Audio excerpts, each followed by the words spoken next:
Very good evening, everyone. Again, we are back. So, 31st January 2024, mission 2024 is going on.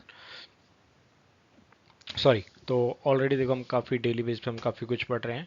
आज का जो lecture है may be थोड़ा सा लंबा होगा. अगेन बिकॉज हमने थोड़ा सा एडिशंस और किए करंट अफेयर में, ताकि हम थोड़ा जो हमारा कुछ छूट जाता है, जो जो मुझे लगता है हम कुछ छोड़ देते हैं या फिर कई बारी, वो सारा का सारा मिला जुला रूप हम यहाँ पर ले आए. यानी कि मार्केट में आप जितनी भी करंट अफेयर की आप लेके आओगे, विजन का 365 ले लो, इनसाइट ले लो, वाजीराम रवि का ले लो, किसी का भी ले लो, सब आपको इसके अंदर मिल जाएगा. तो सब कुछ इंक्लूड कर रखा है. ठीक है, स्टार्ट करते हैं.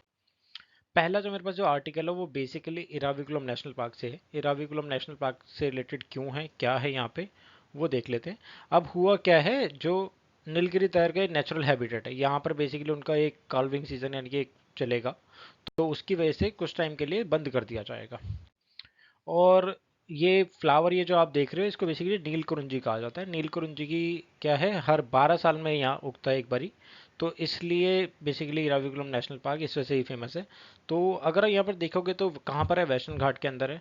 1978 के अंदर इसे नेशनल पार्क घोषित किया गया था, इराविकुलम नेशनल पार्क को. केरला के अंदर है, इडुक्की डिस्ट्रिक्ट के अंदर.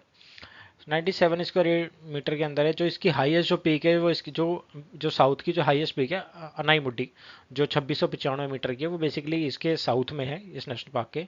ऑल्सो नीलकुरुंजी मैंने आपको बता दिया, park receive heavy showers during the south west monsoon जो भी होता है, तो उसकी वजह से यहाँ पर जो साउथ वेस्ट मानसून है उसकी वजह से अच्छी खासी रेन होती है. ये है. प्लस यहाँ पर दूसरा अगर आप देखोगे तो वेजिटेशन अच्छी होती है. फ्लोरा फोना की अगर आप बात करोगे तो ठीक है, यहाँ पर अच्छी खासी फ्लोरा फोना होती है. आप यहाँ पर ज़्यादा से ज़्यादा अगर आपको कुछ ज़रूरी है देखने वाला, तो वो है शोला फॉरेस्ट. ठीक है, इसके ऊपर ऑलरेडी यूपीएससी ने क्वेश्चन पूछा जा चुका है, बट फिर भी हमारे लिए पढ़ना ज़रूरी है, क्योंकि हमें सिर्फ और सिर्फ अभी के लिए नहीं, आगे के लिए भी पढ़ना है. प्री प्लस मेन सारा कुछ देखना, हमारी नॉलेज थोड़ी सी बढ़नी चाहिए. This is. अगर आप फ्लोरा फोना की अगर आप बात करो तो फोना में अगर यहाँ पर देखोगे तो नीलगिरी तार, गौस, स्लोथ बियर, नीलगिरी लंगूर, ये सब यहाँ पर पाए जाते हैं. हाफ ऑफ द वर्ल्ड की जो पॉपुलेशन जो है नीलगिरी तार की, जो कि इंडेंजर्ड है, वो यहीं पाई जाती है. वर्ल्ड में जो जितने भी नीलगिरी तार हैं, उसकी हाफ पॉपुलेशन सिर्फ यहीं पर है. Atlas moth, largest of the kind of world scene, 140 species हैं यहाँ पर. ठीक है. की इफेक्ट क्या है कि it is endangered mountain ungulate endemic southern part of western Ghat. Scientific name है नीलगिरी, इसका बेसिकली नीलगिरी तार को हाइलोसिरिस कहा जाता है.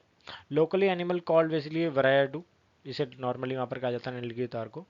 तो the non gravity defying state animal है तमिलनाडु का. ये देख लो बस, इतना ज़्यादा, और कुछ छोड़ दो. अब डिस्ट्रीब्यूशन देखोगे तो क्या है, there present distribution limited, approximately 5% of the Western Ghat in south India and Kerala and India. सिर्फ और सिर्फ 5% वेस्टर्न घाट जो कि केरला और वहाँ पर है. ठीक है. Eravikulam national park Kerala has the highest density, largest surviving population Nilgiri तार.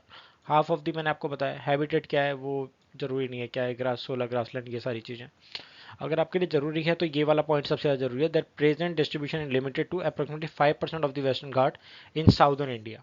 ठीक है, तो केरला, तमिलनाडु. अब यहाँ पर देखोगे तो स्टॉक की बॉडी होती है, बेसिकली शॉर्ट कोर्स होता है. फर एंड इस तरीके से अगर आप देखोगे तो इस तरीके से सिंग मुड़े हुए हैं. ये सारी चीज़ें इसके अंदर दे रखी हैं, एडल्ट मेल्स, और ये सारी चीज़ें शॉर्ट ग्रे ब्राउन इस तरीके से डार्क कोट. ये नीलगिरी तार है. अगर आप इसका आईयूसीएन में अगर आप देखोगे तो बेसिकली इसे इंडेंजर्ड कहा जाता है, लुप्त प्राय है. तो यानी कि एक्शन से पहले वाली सिचुएशन है, जहाँ पर खत्म होने वाली सिचुएशन आती है. उसके बाद अगर आप देखोगे जो इंडिया का जो वाइल्ड लाइफ प्रोटेक्शन एक्ट है 1972 का, उसके शेड्यूल 1 के अंदर आती है. शेड्यूल 1 के अंदर उनको रखा जाता है और इंडेंजर्ड के अंदर उनको रखा जाता है जो एक्चुअली एक ऐसी कगार पे है जहाँ पर अगर इनको अभी नहीं संभाला गया ना, तो ये फोर यानी कि इन्वायरमेंट से खत्म हो जाएंगे. तो इस वजह से इनको ऐसी इस वाली लिस्टों में डाला जाता है. व्हाट इज सोला फॉरेस्ट? देखो, सोला फॉरेस्ट साउथ इंडिया का ड्राइव है. साउथ इंडिया के एक वर्ड से आता है जिसका नाम है सोलाई, उससे आता है. और सोलाई का मतलब होता है ट्रॉपिकल रेन फॉरेस्ट. ठीक है. क्लासिफाइड होता है southern mountain wet temperate forest. तो इसका बेसिकली उसी में कहा जाता है. सोलह are found in the upper reaches of Nilgiri, Annamalai, Palani hills, कलाकाडू, मधुमथई, Kanyakumari, यहाँ पर इनको बेसिकली पाया जाता है. तो इसलिए सोलह को इसी के नाम पर, सोलह के नाम पर इन सारी चीज़ों को रख. The forest are found sheltered in valley, sufficient moisture होता है, प्रॉपर ड्रेनेज होता है. इस सारी चीज. Upper reaches are covered with the grasslands, सोलह ग्रासलैंड. तो जो वहाँ पर जो ग्रासलैंड्स पाया जाता है उसे बेसिकली शोला ग्रासलैंड कह दिया जाता है. तो अगर ऐसा कुछ पूछा जाता है तो शोला ग्रासलैंड के बारे में ध्यान रखिएगा. तो ये है. आगे चलते हैं. आगे है वो भी हमारे पास एनिमल से रिलेटेड है, तो स्नो लेपर्ड का स्नो लेपर्ड स्नो लेपर्ड है वो एक तरीके से बिग कैट की कैटेगरी में आता है, यानी कि एक ऐसी बिल्ली जो आपको खा सकती है, जो आपके घरों में घूमती है, आपके घर के आसपास होती है, वो आपको नहीं खाती है, but this can easily bite you. तो इस वजह से अगर आप देखोगे तो अभी इसका ना एक साइंटिफिक सर्वे हुआ, तो एक साइंटिफिक सर्वे सर्वे के अकॉर्डिंगली इसकी ना एक पॉपुलेशन देखी गई कितनी है। तो ऑल ओवर इंडिया के अंदर हमारे पास जो इसकी पॉपुलेशन है वो है 718, यानी कि 718 हमारे पास पॉपुलेशन है एज पर द गवर्नमेंट के रिसेंटली रिकॉर्ड के अकॉर्डिंग। ठीक है, तो ये हमारे पास स्नो लेपर्ड। आगे चलते हैं। तो लार्ज लॉन्ग हेड होते हैं, ऑब्वियसली बात है, एशियन कैट है, क्लासिफाइड एज अदर पैंथर। इसी तरीके से वहीं जियोग्राफिकल रीजन क्या क्या है वही आपको पता है, स्नो लेपर्ड है तो हिमालय रीजन में पाया जाएगा। 12 कंट्रीज में पाई जाती हैं, जिसमें including China, Bhutan, Nepal, India, Pakistan, Russia, Mongolia. Seen Jammu Kashmir, Himachal Pradesh यहाँ पर देखा जाता है, उत्तराखंड में देखा जाएगा, सिक्किम में, अरुणाचल प्रदेश में। तो ये है। तो मेजिंग फ्रॉम नोज टू टेल, ये सारी चीज़ें कैसा दिखता है कैसा नहीं दिखता, तो ये सिर्फ देखने के लिए छोड़ दो, कोई फर्क नहीं पड़ता। ये जरूरी है।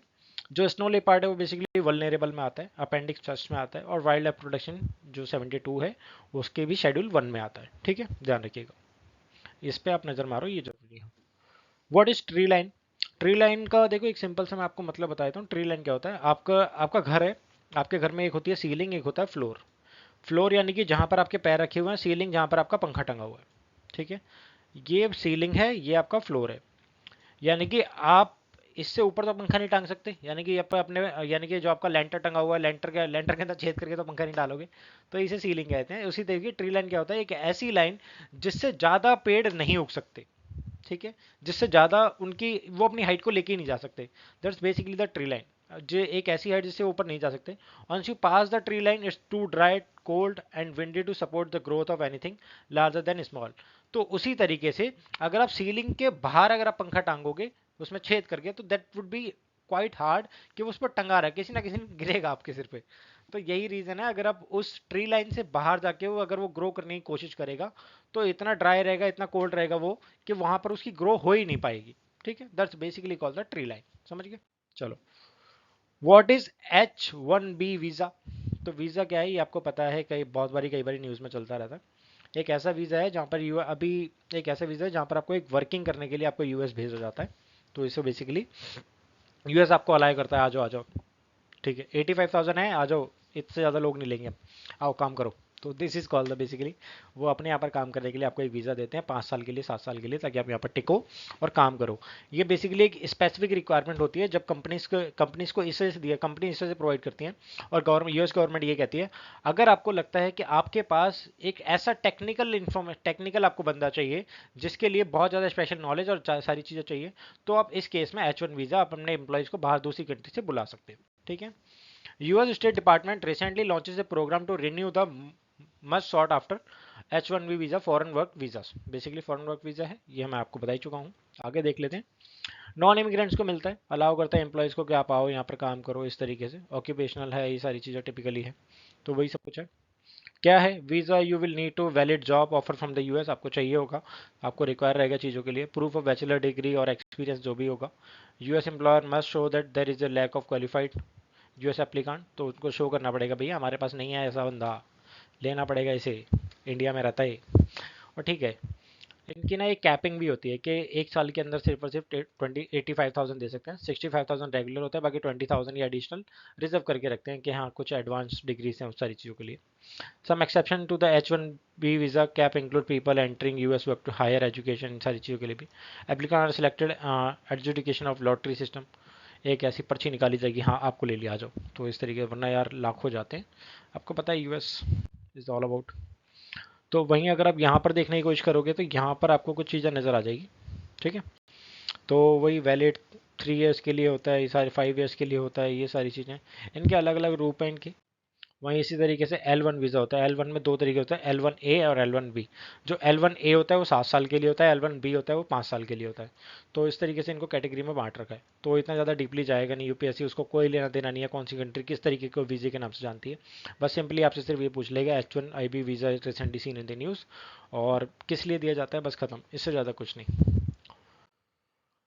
What is basically Shumang Leela? Shumang Leela क्या है? एक basically Shumang Leela bear the brunt of the entering ethnic violence in Manipur which is also jeopardizing the vibrant culture. Sumang Leela एक फेस्टिवल है बेसिकली मणिपुर का। रिसेंटली जो मणिपुर के अंदर जो क्राइसिस चल रहा है, वहाँ का वायलेंस चल रहा है, उसकी वजह से ऐसा माना जाता है कि जो वहाँ का जो कल्चर है वो बेसिकली इफेक्ट हो रहा है। ठीक है। तो सुमंग लीला एक ट्रेडिशनल थिएटर बेसिकली मणिपुर का, और रोल्स होता है जहाँ पर जो फीमेल्स का जो एक्ट होता है वो मेल्स निभाते हैं, जो मेल्स का जो एक्ट होता है वो फीमेल्स निभाती हैं। इस तरीके से चलता है। इनको नुपा और नुपी में काउंट किया जाता है। जो नुपा होता है वो बेसिकली मेल्स के लिए होता है, जो नुपी होता है वो फीमेल्स के लिए होता है। ठीक है। तो इस तरीके से नुपा और नुपी, इस तरीके मैंने आपको बोला। तो women are all played by man called Nupi festival, जहाँ पर वुमेन्स का जो फेस्टिवल मेन्स करते हैं। ठीक है। Female roles are taken by the translator actors. ठीक है। तो traditionally believe to be descended Lai Haraoba. तो लाई हरोबा के तौर पे होता है, जो कि मेती कम्युनिटी का ही है। मैं आपको बता दूंगा, ये आपका नुपा और नुपी मैं आपको बता रहा था। दिस इज जहाँ पर ये बेसिकली एक तरीका educate public social political issues से उनको अवेयर कराने के लिए। लाई हरोबा रिलीजियस फेस्टिवल है बेसिकली मणिपुर का। वो बिलीव करते हैं कि मेती जो पीपल है who are largely settled in the around Manipur, basically उन सारे जो उनमंगलई डेतीस होते हैं उनको बेसिकली किया जाता है, उनको बेसिकली एक तरीके से डिवोट किया जाता है।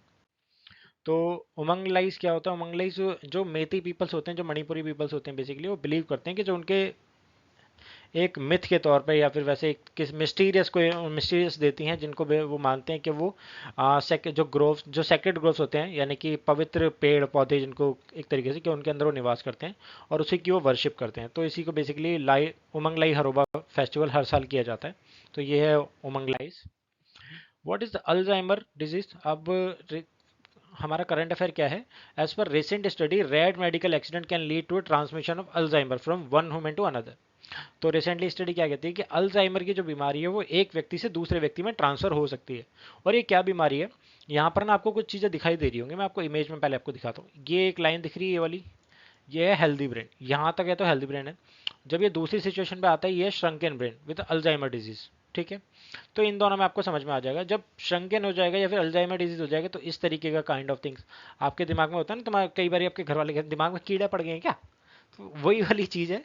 कीड़े वीड़े कुछ नहीं होते, बस एक उम्र के बाद में जब इंसान भूलना चालू कर देता है, बेसिकली ये वाली सिचुएशन आफ्टर 65 होती है। और 10% ऐसे चांसेस हैं कि बिफोर दैट, यानी कि यंग एज में ऐसा कुछ हो जाता है, 10% चांसेस, बट कि 90% चांसेस यही है कि 65 की एज के बाद ही या फिर 60 के बाद ही अल्जाइमर की बीमारी आती है। होता क्या है अल्जाइमर में? बेसिकली एक व्यक्ति की जो समझने की और चीज़ों को करने की सारी जो क्षमता होती है, वो धीरे धीरे धीरे उसको खोने लग जाता है, भूलना चालू कर देता है चीज़ों को। तो इसको बेसिकली अल्जाइमर कहा जाता है। आपने देखा होगा आपके घर में बूढ़े बड़े होंगे, आपके दादा दादी होंगे, नाना नानी होंगे, सारी चीज़ें होंगी। तो उनको बेसिकली इस तरीके की सिचुएशन आ जाती है, वो भूल जाते हैं। तो काफ़ी बार एक ऐसा इंसिडेंट हुआ है।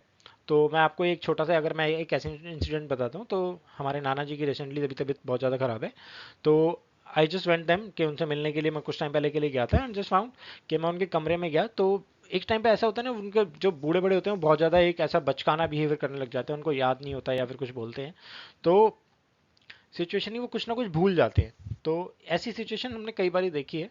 तो वहीं अगर आप देखोगे तो कुछ सिम्टम्स होते हैं कि उनका जो डिजीज़ है वो रिसेंटली, और उन सारी चीज़ें वही डेली के टास्क को भूल जाते हैं, ऐसी सिचुएशन चलती रहती है। तो वहीं डायमेंशिया क्या होता है? डायमेंशिया एक स्पेसिफिक कोई डिजीज़ नहीं है, बेसिकली एक जनरल टर्म है। बेसिकली इम्पेयर्ड एबिलिटी को, जब आप चीज़ों को भूलना, यानी कि आप डिसीजन मेकिंग सारी जो चीज़ें उनको भूलना चालू कर देते हो, इसे बेसिकली एक डायमेंशिया कह दिया जाता है। Alzheimer is the most common type of dementia. ठीक है। डायमेंशंस देखा होगा ना, उसी से ये वर्ड निकला, डायमेंशिया। तो बेसिकली वही है और कुछ नहीं है। जस्ट एक तरीके का जनरल वर्ड है, जिसको बेसिकली हम एक डायमेंशिया के तौर पे यूज़ करते हैं। ठीक है। जैसे Alzheimer disease is a dementia. Okay. तो वही चलता है। तो व्हाट इज वस्कुलर डायमेंशिया? हाँ, वस्कुलर, अगर डायमेंशिया के आगे एक वर्ड लग गया है वस्कुलर, तो ये होता है बेसिकली। और ये second most common form of dementia after Alzheimer है। Cause basically decrease of blood flow, जब आपका ब्लड फ्लो आपका कम हो जाता है, डैमेज करता है आपके ब्रेन टिश्यू को, तब होता है। Blood flow to brain tissue में भी रिड्यूस बाय, जब आप जो ब्लड है वो आपके दिमाग तक पहुंच ही नहीं पा रहा है, कंप्लीटली किसी वजह से ब्लॉक हो गया है, तो ब्लड क्लॉट आपका ब्लॉक हो जाएगा, तब भी हो जाएगा। विदाउट प्रॉपर ब्लड फ्लो आपको ऑक्सीजन और जो न्यूट्रिशन है वो आपके ब्रेन तक नहीं पहुंच पाएंगे। तो इसकी वजह से आपको दिक्कत होनी चालू हो जाती है। अब जो मेरे पास अगला जो आर्टिकल है वो बेसिकली करप्शन परसेप्शन इंडेक्स से लेकर है, जो कि बेसिकली 2023 है। किसके थ्रू किया जाता है? ट्रांसपेरेंसी इंटरनेशनल के थ्रू किया जाता है। हुआ क्या है, इंडिया की जो रैंकिंग है वो इस टाइम पे 93 पे आ चुकी है सीपीआई के अंदर, आउट ऑफ 180 कंट्रीज। और इंडिया किसके साथ लाई कर रहा है? मालदीव के साथ में। ठीक है, तो यानी कि अब ये मान के चलो करप्शन के मामले में मालदीव हमारे बराबर ही है। तो दिस इज यानी कि इंडिया ने जो हमारा जो स्कोर है पहले 39 से खिसक के अब ठीक है अब 93 पे हम आ चुके हैं। दिस इज ऑल, आगे चलते हैं। तो सीपीआई है क्या? बेसिकली एक एनुअल इंडेक्स है, रिलीज किया जाता है ट्रांसपेरेंसी इंटरनेशनल के थ्रू। एक ग्लोबल सिविल सोसाइटी ऑर्गेनाइजेशन है बेसिकली, कोई ऐसा कुछ नहीं है यूएन से रिलेटेड, तो आपको इसको ध्यान रखना है।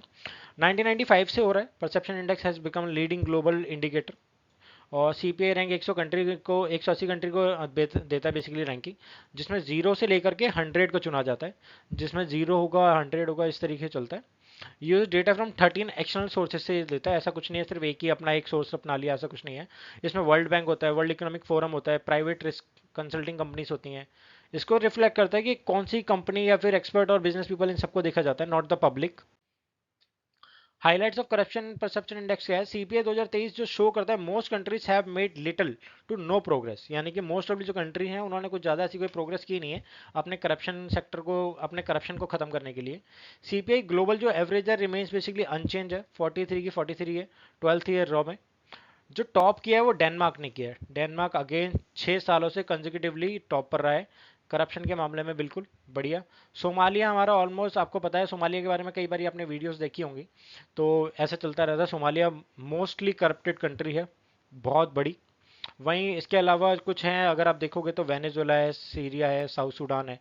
ये मैंने वेनेजुएला के अंदर अभी कुछ टाइम पहले क्राइसिस चल रहा था, तो उसकी वजह से भी। इंडिया ने टाइट किया है मालदीव के साथ में, कजाकिस्तान के साथ में, लेसोतो के साथ में, तो वो है। Pakistan score 29 with the rank of 133। China score 42 occupying rank 76। तो अब रैंकिंग देख लो यार, किसके साथ कंपैरिजन करना है, तो ठीक है। एंड वी आर सेइंग कि हाँ हमारी गवर्नमेंट बहुत टाइम से बहुत पहले से सुधर चुकी है। सुधार देख रहे हो, बहुत तिगड़ा चल रहा है। आगे चलते हैं। वर्ल्ड इकोनॉमिक फोरम क्या है? वर्ल्ड इकोनॉमिक फोरम बेसिकली, अगर इसके बारे में अगर मैं आपको बोलूँ तो आपने सिर्फ इतना जान लो, अपनी दावोस समिट के लिए बहुत ज़्यादा फेमस है। दावोस बेसिकली एक एरिया है स्विट्जरलैंड के अंदर, ठीक है। वहां पर इसकी हर साल एक समिट होती है, जो कि बेसिकली जो बहुत ज़्यादा क्रूशियल मुद्दे हैं उनके ऊपर बात की जाती है। सिर्फ ये सीमित नहीं है political, economical, social, environmental concern के लिए। कोई भी मुद्दा जो बहुत ज़्यादा क्रिटिकल हो, क्रूशियल हो, उसको डिस्कस करने के लिए हर साल यहाँ पर मीटिंग होती है, और यहाँ पर काफ़ी लोगों को बुलाया जाता है।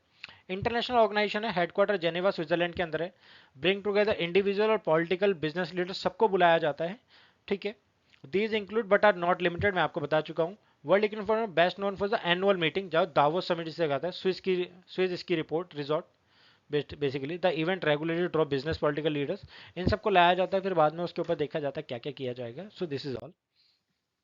न्यू कंगारू लिजर्ड स्पीसीज, तो ये है आपकी कंगारू लिजर्ड स्पीसीज न्यू, जिसको डिस्कवर किया गया है from the Western Ghat.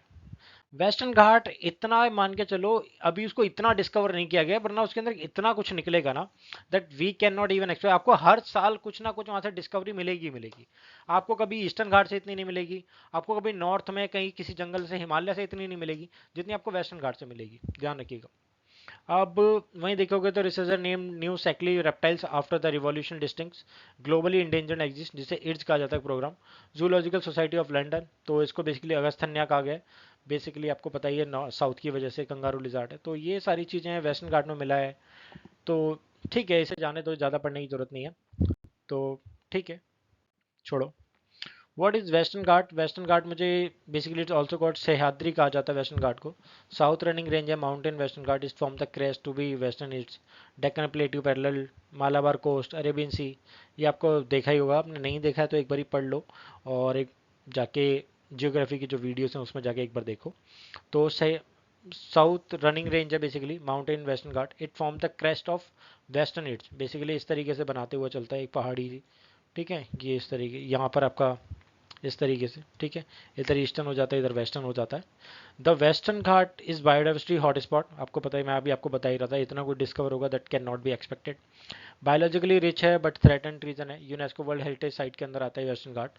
Western घाट के अंदर मैं अभी आपको बताऊंगा, बहुत बड़ा है, आगे मैंने क्वेश्चन डाल रखा है व्हाट इज वेस्टर्न घाट, बताऊंगा अभी।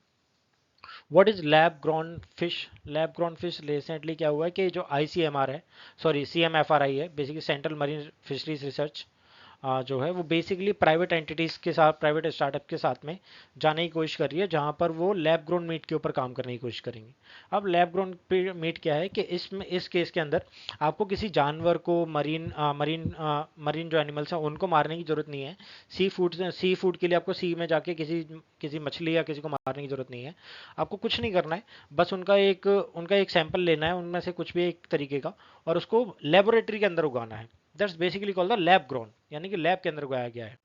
सो इस तरीके से merely type of lab grown cultivated, उसी को वहीं पर लैब के अंदर कल्टीवेट किया जाएगा। तो इस तरीके से चलेगा। यही बेसिकली उसका टेक्सचर, न्यूट्रिशन सब कुछ सेम होगा, रियल फिश मीट की तरह उसी मीट की होगा, जरूरी नहीं है फिश का हो, किसी का भी हो सकता है। तो इस तरीके से role of central marine fisheries research institute क्या क्या चलेगा, biochemical analytical work related project रहेगा, और उनको फोकस करेगा, उनको चीज़ों को बढ़ाएगा। ठीक है। Israel in the front runner रहेगा, followed by Singapore, United State of China. ठीक है। ये थोड़ा बहुत आप इसका ले लो, और कुछ नहीं है, ज़्यादा ज़रूरी नहीं है, छोड़ दो। What is the mandate of CMFR?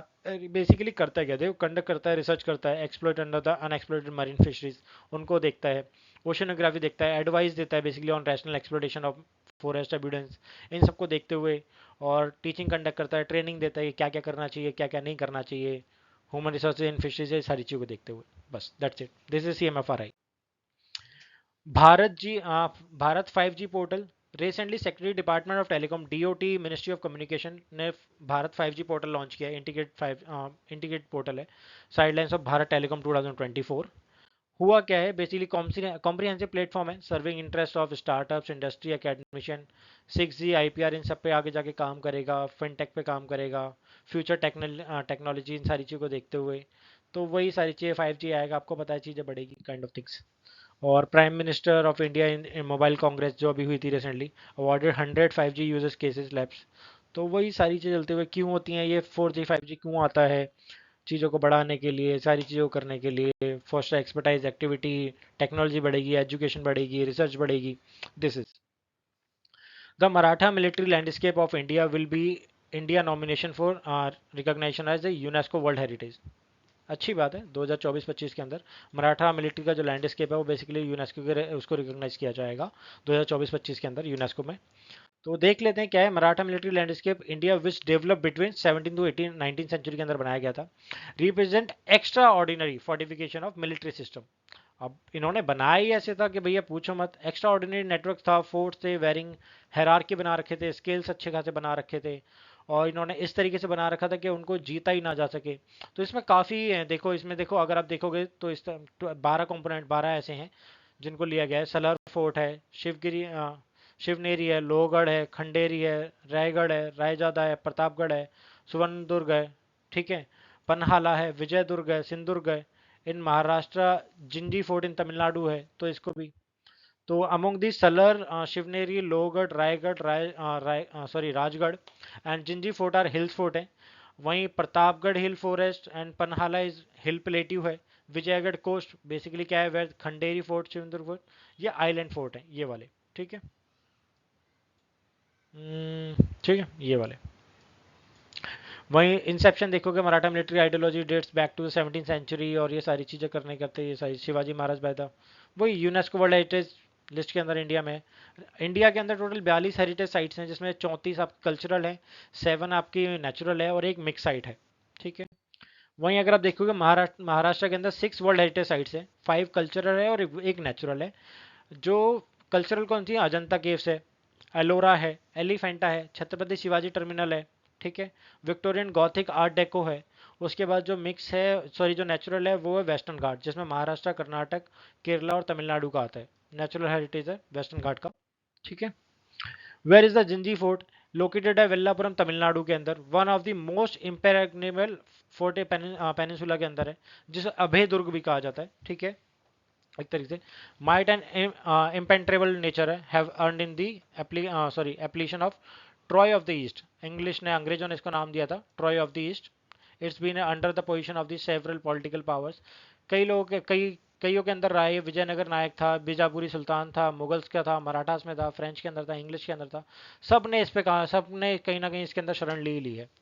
तो ये था हमारा आज का करंट अफेयर। आशा करता हूँ आपको करंट अफेयर में आपको कोई पढ़ने में समझने में कोई दिक्कत ना ही नहीं हुई होगी। अगर हुई है तो प्लीज़ आप कमेंट बॉक्स में आके बता जरूर सकते हैं, ताकि हम थोड़ा सा इंप्रूवमेंट कर पाएँ। एंड प्लीज़ पेज को चैनल को लाइक एंड सब्सक्राइब करना जरूर करें, लोगों को शेयर करें, ताकि उसकी वजह से हमें थोड़ा बहुत मोटिवेशन मिले और हम थोड़ा सा और आगे काम कर पाएँ। So thank you so much, मिलते हैं दोबारा नेक्स्ट। बाय बाय, आज के लिए इतना ही। 1 फरवरी की करंट अफेयर में दोबारा मिलेंगे।